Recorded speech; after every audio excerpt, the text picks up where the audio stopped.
Have you looked in the mirror recently, stared into your own eyes, and for a split second, didn't recognize the woman looking back? I'm not talking about aging, wrinkles, or physical exhaustion. I'm talking about a spiritual strangeness. The feeling that the light that once existed in your eyes has been extinguished, replaced by a look of alertness, fear, or a profound emptiness.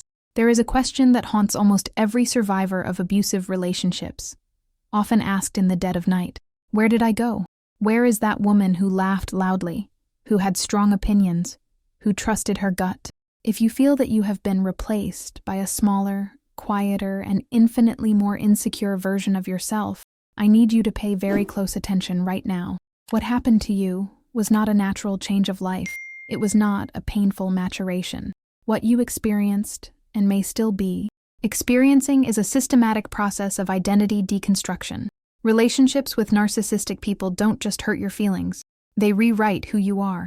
They alter your brain chemistry, the response of your nervous system, and the very structure of your personality. You didn't change because you wanted to.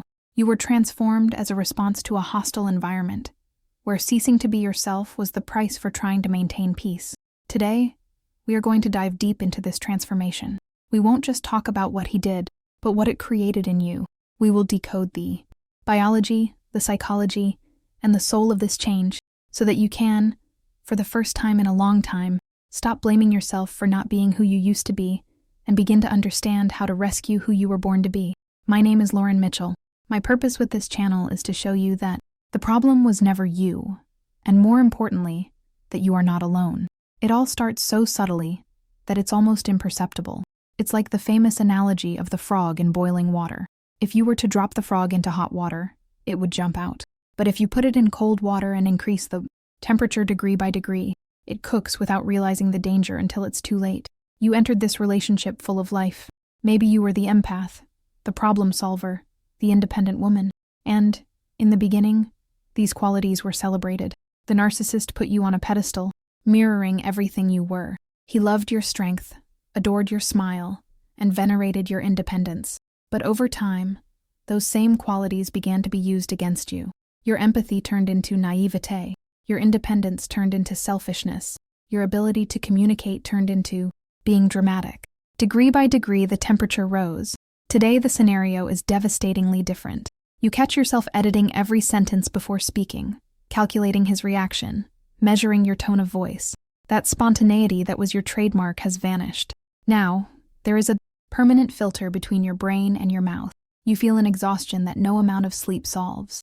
It's a deep weariness, the burden of carrying not just your life, but the emotional regulation of an adult who acts like a tyrannical child. Self-doubt has become your constant companion. Before, you knew if you liked a movie or not. Today, you wait for his opinion to know what you should think. You feel confused, foggy. Simple things like choosing dinner or deciding on an outfit seem like Herculean tasks because the fear of making a mistake, and the consequent punishment be it, silence or criticism, has paralyzed your ability to decide. This erosion is not a flaw in you.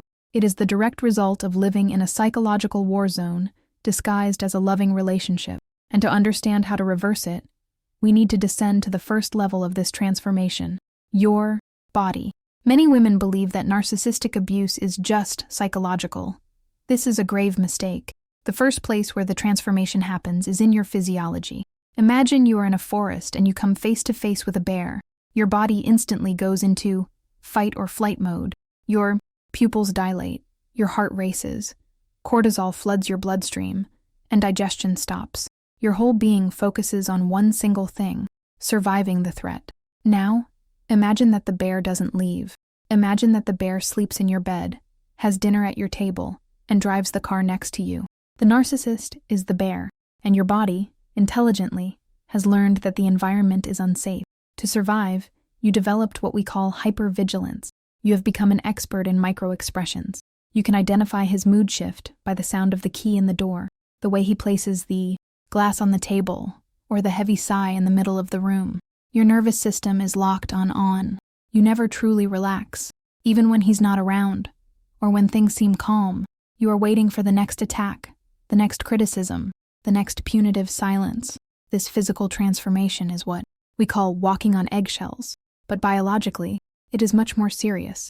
It is a state of chronic inflammation caused by toxic stress. This is why you have unexplained headaches, digestive problems, insomnia, hair loss, or sudden weight gain. Your body is screaming that there is no safety.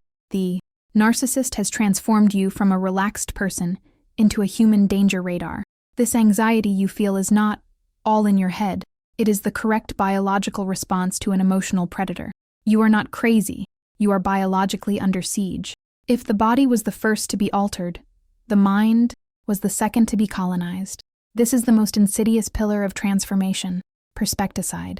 Perspecticide is a strong term that literally means the assassination of perspective. In a healthy relationship, there are two perspectives, yours and the other person's. You negotiate reality.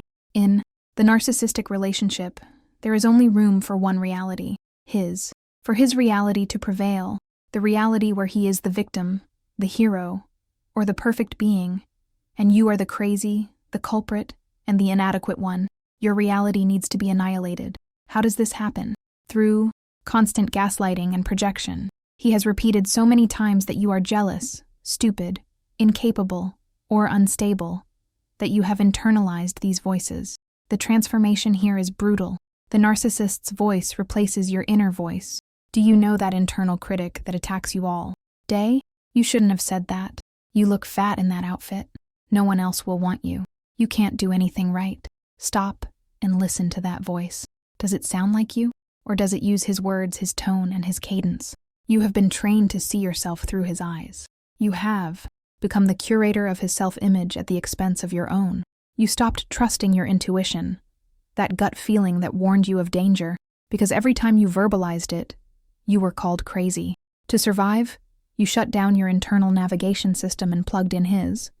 The result is that you no longer know who you are, because the you that exists now is a construction designed to please and appease a tyrant. You have become a mirror that reflects what he wants to see, while your true essence wastes away behind the glass. We now arrive at the deepest and most painful point of transformation, the one that, when understood, makes everything make sense, but also brings acute pain, the behavioral adaptation of self-betrayal. The human being has a fundamental need for coherence. We need our beliefs and actions to be aligned, but the narcissist puts you in an impossible position, called the double bind. If you speak up, you are criticized. If you remain silent, you are accused of indifference. There is no way to win. To cope with the pain of loving or depending on someone who hurts you, your mind creates a defense mechanism called cognitive dissonance. You begin to rationalize the abuse. He yelled at me, but it's because he's stressed at work. He lied, but it was to protect me. He cheated on me, but I haven't been giving him attention either. This is the final transformation. You have become the defense attorney for your own abuser. You learn to betray yourself to maintain the bond. Every time you accepted a flimsy excuse, every time you swallowed your tears so as not to ruin the night, every time you apologized for something you didn't do, you were teaching your brain that your reality doesn't matter. This self-betrayal generates deep shame. You look back and think, how did I allow this? I am intelligent. I am strong. How did I let it get to this point? The answer is not weakness. The answer is adaptation. You did this because at some level, your brain understood that confronting the reality that the person you love is an emotional predator incapable of empathy was too painful or too dangerous at that moment. You transformed into someone submissive and compliant, not because that is your nature, but because that was the only survival strategy available in the repertoire of that sick dynamic. The fawn response is precisely this, trying to please the threat to avoid being destroyed by it. You didn't become silly. You became a survivor in emergency mode. Take a deep breath now. I know that facing these three transformations, the biological, the psychological, and the behavioral, can feel desolate. It can seem like the damage is permanent, that they won and broke you forever. But here is the absolute truth that the narcissist is terrified of you discovering. Adaptations can be reversed. Everything we have described here, the hypervigilance, the self-doubt, the self-betrayal, are not who you are. They are things you did and felt to survive. They are heavy armor that you put on, and armor can be taken off. The woman you were did not die. She is hibernating, protected under layers of trauma, waiting for the safe environment to awaken. The deprogramming starts now. with clarity. Understand that anxiety is your body trying to protect you, not a flaw. Thank your body for the warning and start seeking regulation. Breathing, therapy, exercise. Identify the voice of the internal critic. When you hear, "you can't," consciously counter, "that is not my voice. That is a recording of him." Stop betraying yourself. Start validating the small truths. If something hurt, it hurt. If something feels like a lie, it probably is. The narcissist turned you into a soldier in a war that only existed in his head. Now, it's time to discharge from service. It's time to lay down the weapons of defense and begin the reconstruction of your personal empire. You won't go back to being who you were before, because it is impossible to unsee what you have seen. You will be someone new, wiser, stronger, with scars that tell a story of survival, and with an infallible radar to never again allow someone to try to put out your light. In the description of this video, you will find a link with the only material you need to understand and reframe what you have lived through. Feel free to leave your story, your venting, or even a suggestion for a topic for the next video in the comments below. Click on the suggested video on the screen and stay with me. Remember, you are light. Never forget to shine.